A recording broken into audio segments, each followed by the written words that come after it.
दोस्तों, कहानी तो आपने बहुत से सीरियल किलरों की सुनी होगी, मगर शायद ही ऐसे मानसिकता वाले सीरियल किलर की कहानी पहली बार सुनेंगे। और कहानी भी इतना ज़्यादा इंटरेस्टिंग है जिसके ऊपर साउथ में ऑलरेडी मूवीज़ बन चुकी है और हाल ही में और एक मूवी नेटफ्लिक्स में रिलीज होने वाली है जिसका नाम है बीस्ट ऑफ बैंगलोर। तो चलिए आज की कहानी शुरू करते हैं और जानते हैं सबसे खतरनाक रेपिस्ट एंड सीरियल किलर जो कि औरतों के अंडरगारमेंट चुराता था और पहनता था, उसकी पूरी कहानी।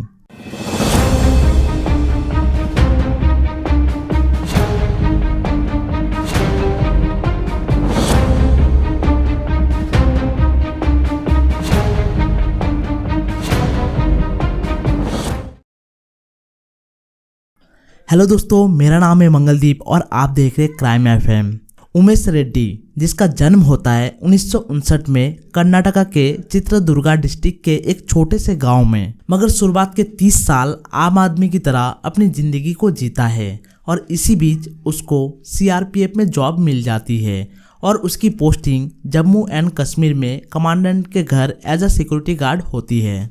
और यहीं से उसके अंदर में छुपे जानवर की कहानी शुरू होती है और ये बात होती है 90s की। उमेश रेड्डी एक दिन गार्ड की जॉब करते करते कमांडेंट के घर में दाखिल होता है और सीनियर सीआरपीएफ की बेटी के साथ रेप करने की कोशिश करता है, मगर यहाँ पर वो असफल रहता है क्योंकि सीआरपीएफ की बेटी चीखती है, चिल्लाती है और ऐसे शोर शराबे के वजह से बाकी के सीआरपीएफ वगैरह सब आ जाते हैं और इसको रंगों हाथ पकड़ लेते हैं, फिर इसको अपने कस्टडी में रखते हैं। मगर यहाँ पर वो अलग अलग बहाने बनाकर भागने में सफल रहता है। वो जम्मू एंड कश्मीर से भागकर सीधा अपने जन्मभूमि कर्नाटका पहुँचता है और वहाँ जाकर 1996 के दौरान district arm reserve force join करता है, अपना नाम वगैरह आइडेंटिटी वगैरह चेंज करके। और पहले के समय इतना टेक्नोलॉजी वगैरह नहीं हुआ करता था, जिसके वजह से असली और नकली डॉक्यूमेंट्स वगैरह पता करना बहुत मुश्किल था। तो यहाँ पर उसको बहुत आसानी से जॉब मिल जाती है और वो जॉब करता है और इसी दौरान वो रेप और मर्डर करने का सिलसिला शुरू कर देता है। इसका रेप करने का अंदाज कुछ इस तरीके का होता है। वो शिकार के तलाश में सुबह के 11 बजे से लेकर दोपहर के 3 बजे के बीच निकलता है, क्योंकि आमतौर पर इस दौरान सभी लोग जॉब पर जाते हैं और औरतें घर पर अकेली रहती है। वो 11 से 3 बजे के बीच बेंगलोर के किसी इलाके में जाता और किसी के घर में नॉक करता और जब उस घर की औरत बाहर आती तो उसे पता पूछने के बहाने बातचीत करता।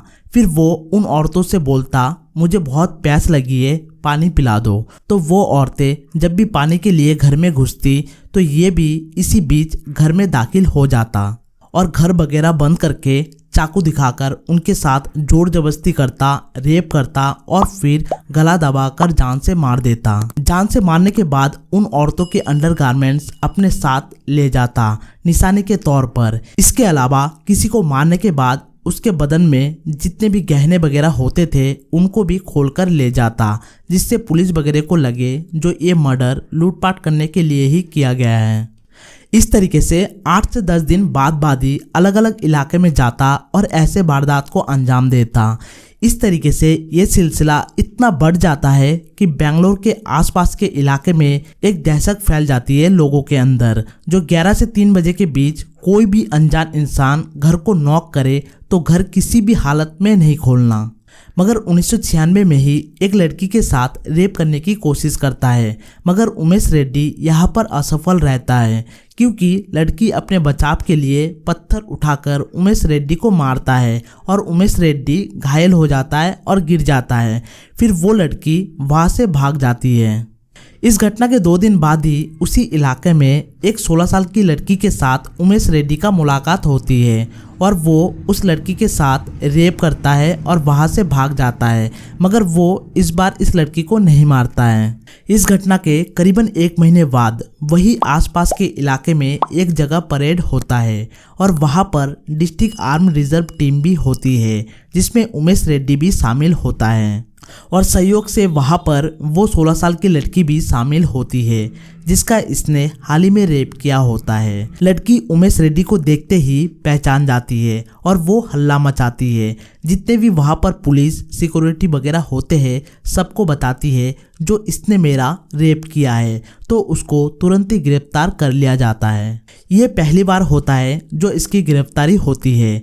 इससे पहले जब ये सीआरपीएफ में था तब इसको बस बंदी बनाकर रखा गया था, मगर गिरफ्तारी नहीं हुई थी, कोई एफआईआर वगैरह नहीं हुआ था।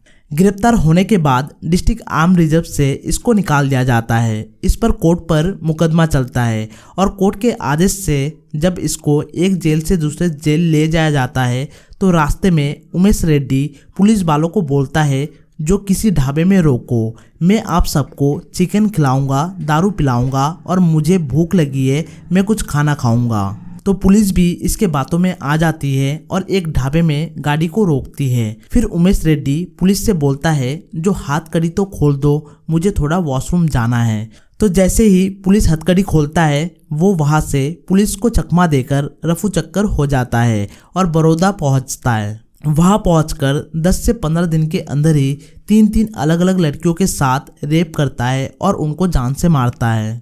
उसके बाद वापस कर्नाटका आ जाता है। यहाँ आने के कुछ दिन बाद पुलिस को एक अजीब घटना की कंप्लेन बार बार आ रही थी अलग अलग इलाके से।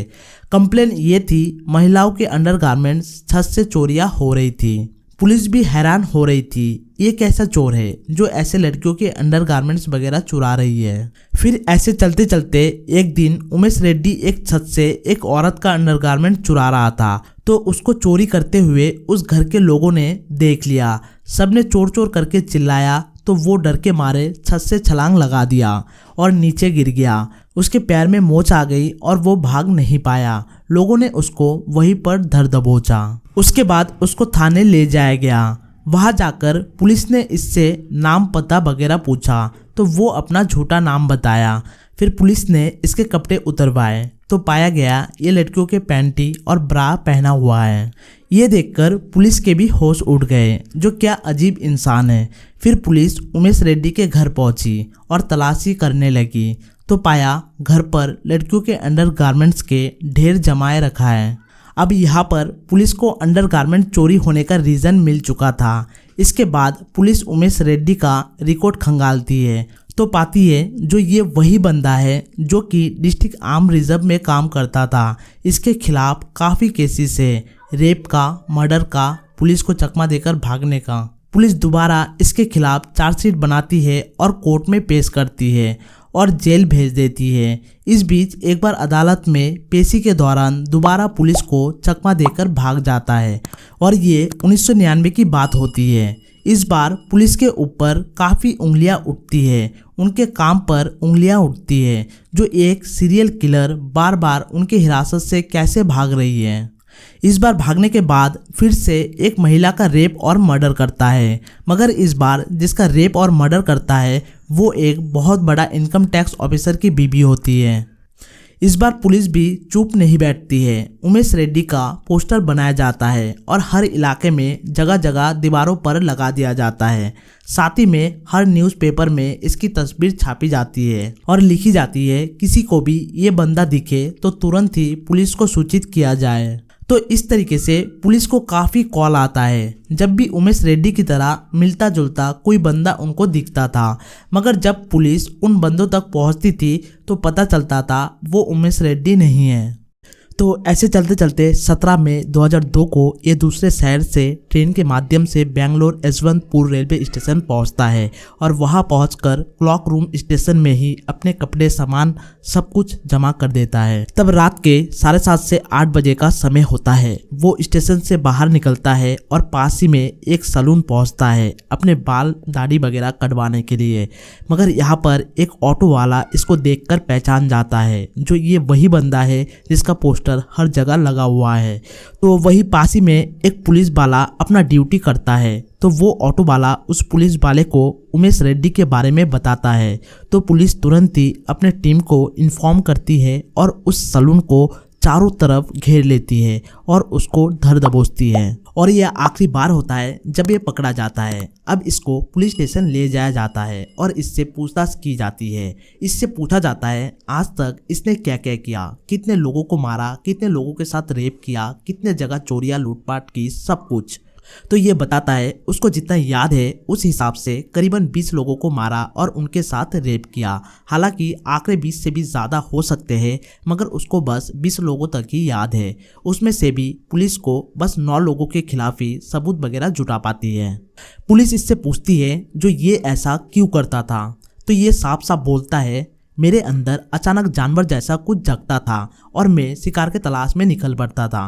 कई बार औरतों को जान से मारने के बाद भी मेरी भूख नहीं मिटती थी, तो मैं उनके लाशों के साथ ही रेप किया करता था। फिर पुलिस पूछती है आखिर तुम लड़कियों के अंडरगारमेंट्स क्यों पहनते हो, तो वो बोलता है मुझे लड़कियों के अंडरगारमेंट्स पहनना बहुत ही अच्छा लगता है। इससे मुझे अलग ही अट्रैक्शन फील होती है, ऊर्जा मिलती है और कई सालों से लड़कियों के ही अंडरगारमेंट्स पहन रहा हूँ।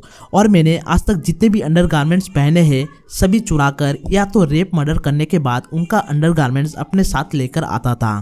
तो ये सारे स्टेटमेंट वगैरह लेने के बाद इसको बेंगलोर फास्ट ट्रैक कोर्ट में पेश किया जाता है। इसकी कई सालों तक सुनवाई होती है और 26 अक्टूबर 2006 को बेंगलोर फास्ट ट्रैक कोर्ट अपना फैसला सुनाती है और फैसले में इसको सजाए मौत दी जाती है। इस दौरान ये अदालत से माफी भी मांगता है और बोलता है मैं ये सब पैसों के लिए करता था क्योंकि मेरी माँ बहुत बीमार है। तो अदालत भी बोलती है अगर ऐसा ही है तो तुमने मर्डर और लूटपाट के साथ साथ उनके साथ रेप जैसे घिनौने जुल्म क्यों की। तो यही सब बताते हुए बेंगलोर फास्ट ट्रैक कोर्ट इसको सजाए मौत सुनाती है। इसके बाद ये मामला कर्नाटका हाई कोर्ट जाती है और वहां से भी इसको सजाए मौत दी जाती है इसके जुल्म को देखते हुए। फिर ये मामला सुप्रीम कोर्ट जाती है और वहां से भी फास्ट ट्रैक कोर्ट और हाई कोर्ट का फैसला बरकरार रखते हुए उमेश रेड्डी को सजाए मौत सुनाती है। अब इसके पास आखिरी रास्ता होता है प्रेसिडेंट ऑफ इंडिया से दया याचिका की गुजारिश करना। फिर वो दया याचिका की गुजारिश करता है, मगर 2013 में उसके दया याचिका को भी खारिज कर दिया जाता है। अब 2016 में फिर से सुप्रीम कोर्ट में रिव्यू पिटीशन दाखिल किया जाता है, मगर सुप्रीम कोर्ट से रिव्यू पिटीशन भी रिजेक्ट कर दिया जाता है। इसके बाद इसने और एक चाल चली, हाई कोर्ट में एक पिटीशन फाइल किया जो उसकी दिमागी हालत ठीक नहीं है तभी ये सब करता था। फिर इसके सारे मेडिकल रिपोर्ट वगैरह चेक किया जाता है जिसमें सब कुछ ठीक पाया जाता है, इसलिए हाई कोर्ट से भी इसके पिटीशन को खारिज कर दिया जाता है। ऐसे करते करते 2020 आ जाता है और 2020 में सुप्रीम कोर्ट में भी उसकी दिमागी हालत ठीक नहीं है, उसके ऊपर पिटीशन दाखिल किया जाता है। मगर 2022 चल रहा है, अभी भी इसकी केस सुप्रीम कोर्ट में पेंडिंग है। देखा जाए तो उमेश रेड्डी 2002 में ही पकड़ा गया, 2006 में फैसला भी आ गया जो इसकी फांसी होनी चाहिए, मगर फिर भी कोई ना कोई बहाना बनाते हुए 2022 आ गया और अभी भी इसके केस सुप्रीम कोर्ट में पेंडिंग है। तो ये है साउथ का कर्नाटका का लेडीज अंडरगारमेंट पहनने वाला सीरियल किलर उमेश रेड्डी की पूरी कहानी। उम्मीद करता हूँ आपको कहानी अच्छे से सुना पाया होगा। मेरे को सपोर्ट करने के लिए इस वीडियो को एक लाइक ज़रूर करना, चैनल पर नए हो तो चैनल को सब्सक्राइब करना और बेल आइकन को भी दबाना। अब आपसे मिलेंगे किसी और वीडियो में, तब तक के लिए जय हिंद जय भारत।